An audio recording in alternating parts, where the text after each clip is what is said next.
The 5-year contract between Russian Gazprom and Ukraine's energy company Naftogaz for the transit of Russian fuel through Ukraine expires on December 31, 2024. Kyiv has no plans to extend it. Austria and Slovakia remain the main consumers of Russian fuel in Europe.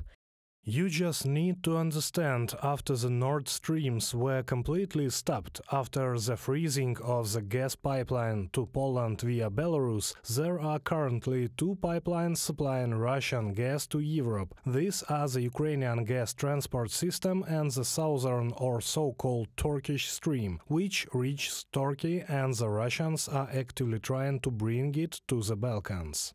The EU is actively working on diversification of supplies and is going to completely stop using Russian gas by 2027. The European Commission is confident that stopping transit through Ukraine will not lead to serious problems in Europe. Experts say that this will be a very painful blow for Gazprom, which has suffered record losses due to a drop in export volumes and significant tax deductions. Supplies to China will not compensate for the loss of the European market.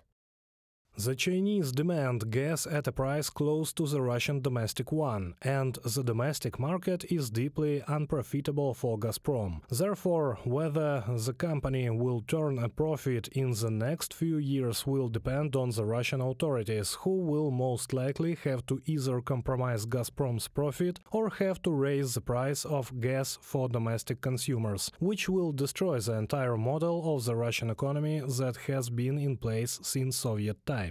Brussels has offered Kyiv to preserve gas transit to Europe, Bloomberg has reported. European companies could buy fuel from Azerbaijan and pump it into pipelines that run through Ukraine to Europe. According to the chairman of the Ukrainian state-run energy company Naftogaz, this idea may have a future.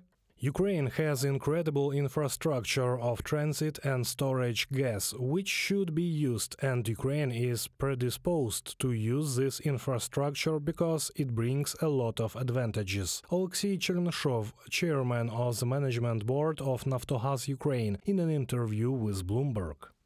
According to Bloomberg, the negotiations are at the early stage and a decision may be made by the end of 2024. The EU believes that if it refuses to transit Russian gas, Ukraine's gas transport system will become a military target of the Russian army and will fall into disrepair. In this case, it will be very expensive to restore the infrastructure. Reported by Anastasia Tarnavska, Victoria Smirnova, UATV News.